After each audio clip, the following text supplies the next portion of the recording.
It's also known as ADKAR.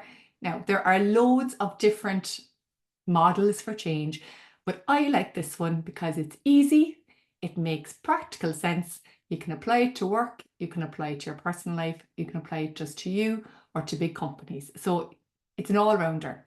And I like those because you can apply it depending on what's happening for you. And it has 5 levels and they are sequential. And what that means is you have to have the bottom layer awareness before you can move on to desire and move on to knowledge and move on to ability. And I know you had other sessions today around things like motivation and time and stress management. And it's interesting because they very much overlap with these stages. So I'm really glad that this is all coming together in this session. And if they were recorded, you might go back and revisit them again after this. And so what I'm going to do now is I'm going to take you through these and then share some, again, steps you can cover off depending on the change that you're going through. So the first is awareness. And what this is basically understanding what is changing. And when we're changing in work or in our personal lives, it's not just one change you're dealing with. So usually there are layers of change, right? So there might be a big organizational change, which results in multiple departmental type changes and a team change. And then you might have a personal change happening parallel. So I think to get it on a page and understand what is changing in your life at the moment is very, very important. So that's the first one. The second then is the wheel, which I showed you. So where in my life will it be impacted? It's not just the career, it's the other areas. And then when is the change happening? And the reason this is important is there's very, very different between a short-term change and a long-term change. I find that in today's very fast-paced world, we've lost patience for change. So if I'm hungry, that will be changed within an hour because I'll have a takeaway delivered to my house and I'll be eating the food. If I have nothing to wear, that will have changed within 24 hours, next day delivery, because I have ordered something online. If I want a new car, I can decide on Friday and I'll have the car on Monday. So in our consumer lives, change happens very, very fast. Okay. But that doesn't happen in personal change and in work-related change. That's often longer. It's more complex.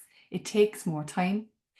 But unfortunately, if we're used to such a fast cycle in one area of our lives, we can maybe create an expectation for that same speed in areas like work and in areas like maybe our health, our mental well-being, our family relationships and those things. And so maybe taking a look at, is this a long-term change that's happening or maybe medium-term change will give you a little bit more patience and perspective on the journey that you're going through. Okay. So I'm just wondering if anyone here is going through, longer term changes, which may be 2-3 years. And if you are, give me a thumbs up because they're the kind of things that take time.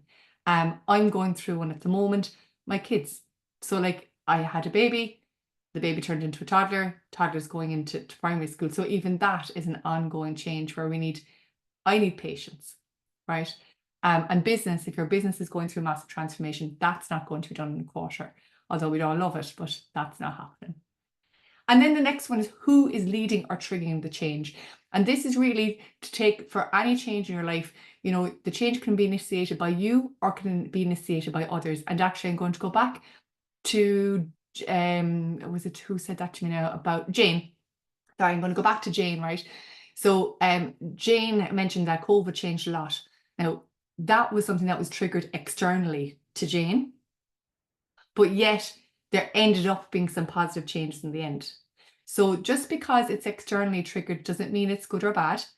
And it just means it's different.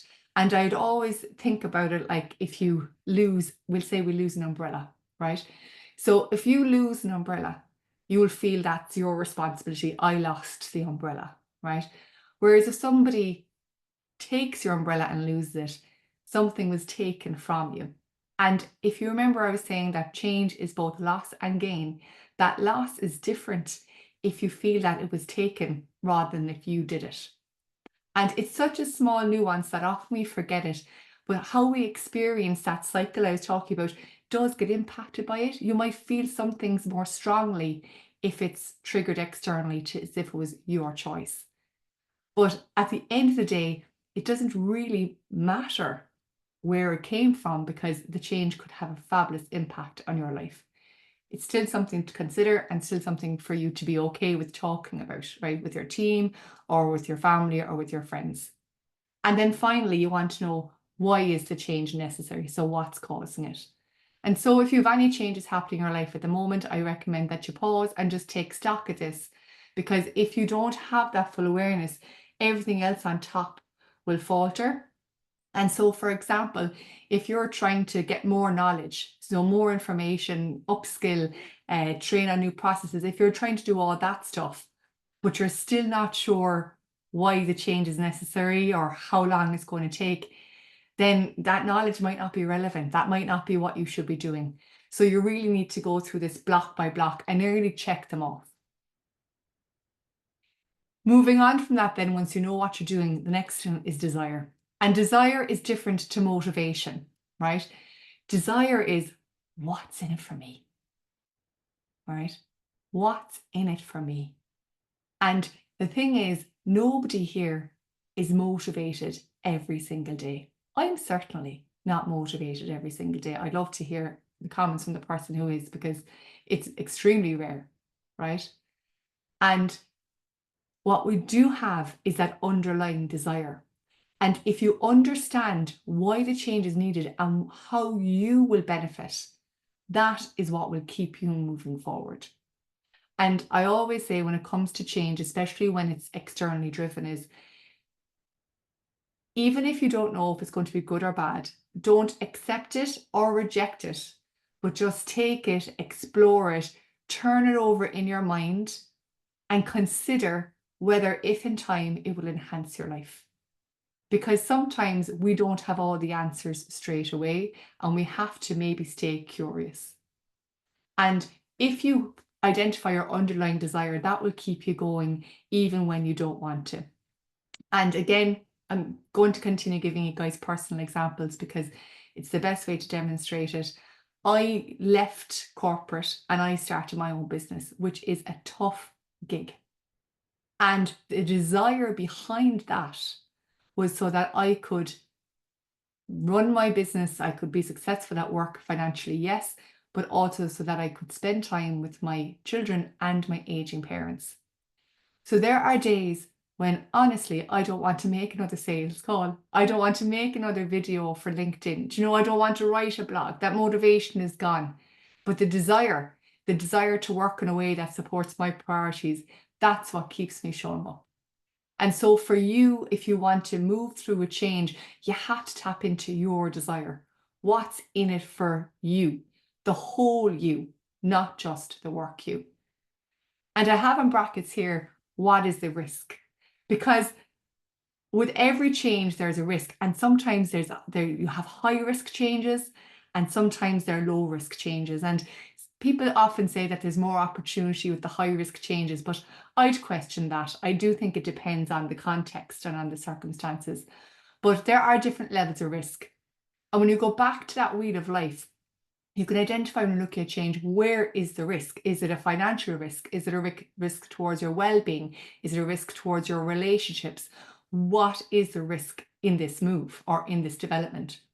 And once you know what it is, then you can decide for yourself if that's a risk you're worth taking.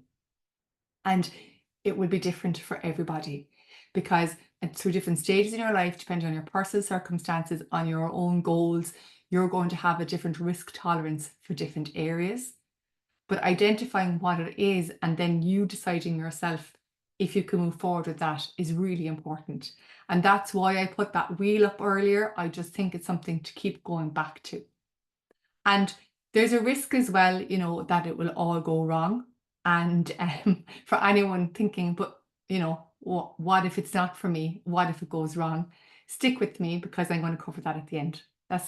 I'm teasing you. I'm going to cover that at the end, right? So we will come back to that. But once you have your desire, the next thing that we need to do then is to build a bridge. So to build the knowledge. So has anyone here ever gone through a change and you had insufficient information? Either you didn't know what the details of the change were, or why they were happening, or what you needed to do, what was expected of you, you know, what your work was going to look like, what your day was going to look like. Has anyone here ever gone through a change and you've made the announcement has been made, but no further detail has been given, right? That moment of uncertainty, right? So I'm seeing thumbs straight away. And that gap can cause a huge amount of stress because we've got the potential loss that we're dealing with, and now we have uncertainty. Okay, so we know we're probably losing something, but we don't know what we're losing. We don't know when we're losing it, and we don't know what we're gaining, and we don't know what we need to do. And so we need to cross the bridge from uncertainty to clarity. And when we cross that bridge, that's when we're confident then that we're able to move up that lift in that emotional cycle. Okay. For as long as you have a gap between what you need to know and what you do know, it's going to be a struggle. And so I know that each of you are probably at different stages in terms of changes that you're going through. And there's a really good point in time check that you guys can do today, maybe after this call. And that's to check your knowledge. So for any change you're going through, what do you know for sure? And what do you need to clarify? And what this does is it tackles, I call it the worry. And the worry is things that you think might be happening or that you worry might be happening or that could be happening. So when you ask, what do I know for sure? You can only write down the facts, the stuff that you definitely know. Not the stuff you think, the stuff that you know. And then for any of the other stuff, that's where you write down what you need to clarify. And they're the things that you need answers to in order for you to cross the bridge. And each time a change moves on to a different stage, you might have to come back to this to make sure that you understand everything and that you get the clarity where you need. And when it comes to our mental well-being, this is where we help manage worry, anxiety, staying up late at night. This is what we can do to tackle that. Okay, so what do you know for sure and what you need to clarify, and go seek out those answers. Now, do you remember this? I'm bringing this back up because there's been a few slides and I need to remind you, this is going on all the time while we're moving through these stages. Okay, so while you're getting awareness, while the desire is happening, while you're getting your knowledge, you are cycling through this loop. And this loop could happen daily, it can happen weekly, and it could bounce around depending on the other things and the other changes that are going on in your life. So for example, if you're dealing with a personal change and a career change at the moment, they could overlap. I'm just thinking, I suppose the 5 biggest changes that people go through are career changes. This comes from when I used to work in recruitment, by the way. Career changes, marriages, births, deaths, and buying property. Like they're the 5 biggies. Does anyone have more than one of the 5 biggies going on at the moment?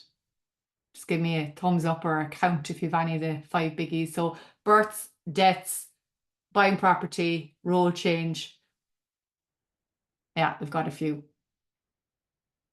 Right. And if you're going through them, and I would add significant health changes onto that as one that wasn't traditionally covered. So if you have more than one big thing going on, they're going to intertwine and overlap each other from an emotional perspective. And so again, coming back to what I said earlier, please give yourself compassion and patience with this and come back to the graph and say, where am I in relation to these changes? And what can I do to move myself through it? And I do think it's important that we feel all of these feelings because they all have their purpose and their role in terms of moving us through and helping us grow and change. But we don't want to stay too far down for too long, right? So sometimes it's about identifying that's where you are. So once you have your knowledge, the next thing to do is to move to your ability. And what that means is you start focusing on the outcome and doing the work, right? And for me, I suppose I'm an agile fan, so I would always use the approach of you focus on the outcome, identify the key tasks, and then start moving towards it. So now you have your knowledge and you're going to start to put it into practice. So for example, when I wanted to change my physical health, I took up running. I knew the outcome was going to be a marathon, and then I broke down the steps behind that. From a work perspective, I moved into a role which was head of data operations. It was a brand new role. My outcome was going to be to actually integrate all the internal data across all of the company. And then I outlined the key steps. So this is putting stuff into action. But it can get overwhelming if you don't take the next slide into consideration. And that is, you don't have to do it all. Okay? You don't have to do it all. If there is a change happening in any area of your life, you don't have to add it on top of the pile that you already have. Instead, maybe we can take a look at that other pile of stuff and see how we can create space there, create space for you to change.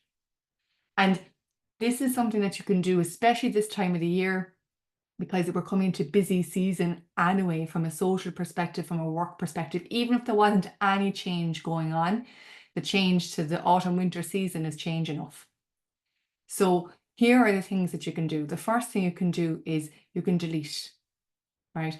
So you can delete things in any area of your life that are no longer serving you, right? And this could be, if there's a lot of change happening in work, and maybe there's one project that was started as maybe a pet project or a curiosity project, and if you got rid of that, that would give thinking space for people. Maybe that's the one that you get rid of, right? Or maybe we always say there's a meeting that maybe you can get rid of, or maybe there's just some part of your work that is no longer as important. And that's okay, by the way. At home, it could be maybe deleting habits or parts of your hobbies or routines that you just do because you've always done them, but you don't really enjoy them anymore. Now, we can't always delete, and I'm very mindful of that, especially when we're talking about work. So the next thing you can do is you can look to defer it. And we're now at the 10th of October, so I'm going to say you can use the phrase "not this year." So if people come with new ideas, bright ideas, if you have new bright ideas, I would urge you to consider "not this year," because we have about just more than 50 working days left in 2024. Did you know that? So just about more than 50. It was 60 working days last Friday. So we don't have a lot of time. And so what you can start doing is "not this year, not in 2024, because I need to create space for what I'm dealing with." And by the way, I'll share, Sarah, with you the workday calculator if you're interested in it. It's a really good way of, being honest with yourself in terms of how much time you have. The next thing you can do maybe is just to delegate and get help from other people. And this is true again in any area of change that you're doing. You don't have to do it all on your own. You can work in groups, whether that's in your personal life or your professional life, to share that load, to share that burden, to bounce things off each other, to have conversations, to maybe try and work things through in a different way. And often when people are going through a huge amount of change, it's very easy to put our heads down. Especially if, like me, you're very driven and motivated and ambitious and you want to progress, put the head down and we get to work. But that can get very lonely very fast. So it pays to put your head up and look to see who can help. And more importantly, if anyone here on the call can do it, offer help. Offer help if you have any space at all to the people who you work with or the people that you spend most time with. And that then creates space for you to do the work to make the change.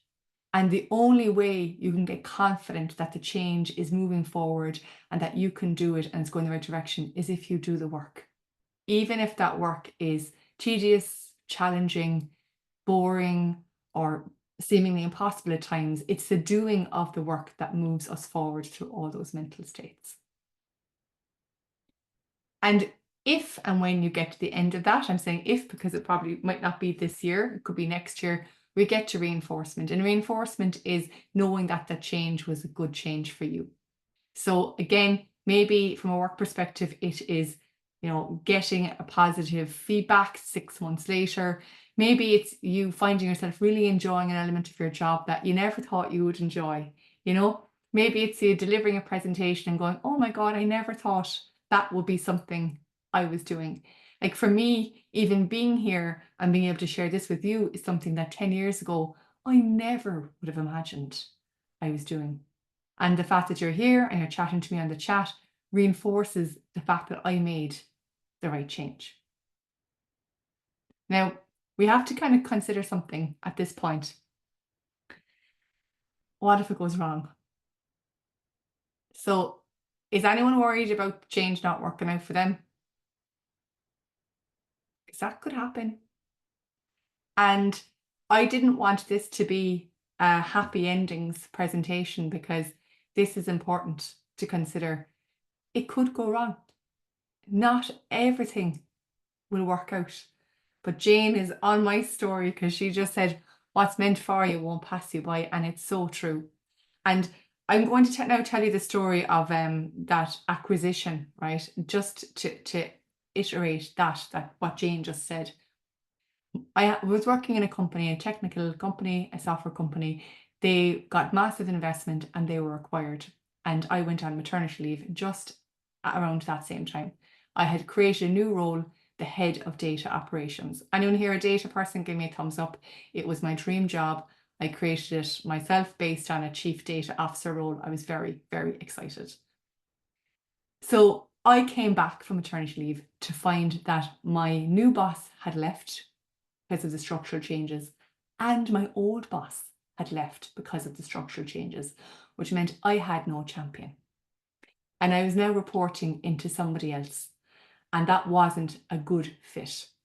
And I'll be very honest with you, for those 6 months, I felt that I was been forgotten, that I wasn't being valued anymore. My work wasn't important. I was on no one's agenda. I had so much to offer and so much knowledge from my previous role in the company, but no one seemed to care. And it was really, really tough. And it leaked into my home life. It leaked into my financial life because I was worried, what if they let me go? Because I mean, it's not like I'm doing anything important. That's how I felt. And it had a massive, massive impact on my well-being. So much so that I rang one of the few people left that I talked to and I said, I'm about to leave. And he said, no, come into my team. And so I moved into that team and I moved into a research and technical architecture team. And I was in a non-technical role with the technical guys. And they were an absolutely lovely bunch. And although it wasn't the role for me permanently, they almost healed that transition. So they were a very good team. They were very kind, very inclusive, and really gave me the confidence that my work mattered and that I was able to do good work, right? Because your confidence gets knocked if a change goes wrong in the workplace. And as a result of that, I still kind of felt I wasn't fitting in anymore.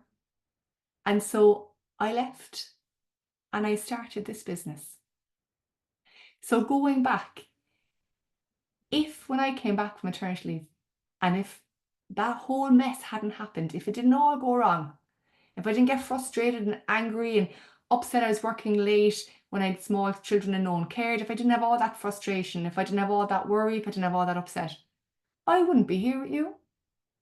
I wouldn't be here. I'd be inside in a meeting talking about data. And so it might go wrong. Things will go wrong. But what happens when it goes wrong is you have another choice. You have a choice to make. You have another decision to make. What will I do now? And that's where you take back control of your day. That's where you take back control of any area of your life.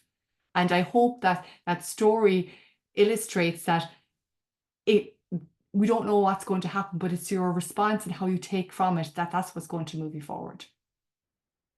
Now, when it comes to the well-being piece of this, as you're moving through all this, there's two tips that I want to give you, and I share them every time. So if you've been on my previous session with me a while back, you might have seen it.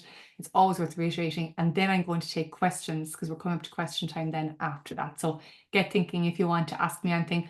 I am an open book, and we'll stop recording at that point as well so we can have a more open chat.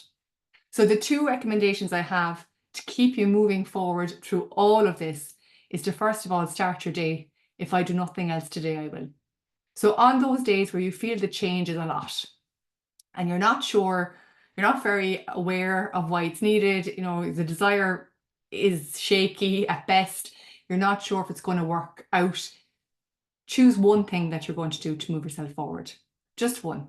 If I do nothing else today, I will get an answer to that question I need answered. If I do nothing else today, I will ask somebody else for advice. If I do nothing else today, I will do something for me. I will go for my walk. I will make my cup of coffee, whatever it is for you, and just take that action for yourself. And then as you move through this change, I want you to remember that you can embrace the good days, because remember the curve, like there are going to be times where you're excited about change, you're going to want to lead it, you're going to get in there, do all the stuff, be the example, be the role model, bring the energy and do that. I wish that for you and I love that for you. But we all know that you'll have the other days. And on the other days, please remember to have compassion for yourself and patience. Get support from others. You don't have to do it all, and you definitely don't have to do it alone. And remember, everybody has their own rainbow. So we all move in our own way. So at that point, I'm just 2 minutes ahead for our questions. We've got a question and answer section now. I am going to stop the recording so we can talk freely. And you can start putting your questions in the question box, or you can unmute yourself as well. Just give me a second to stop recording there.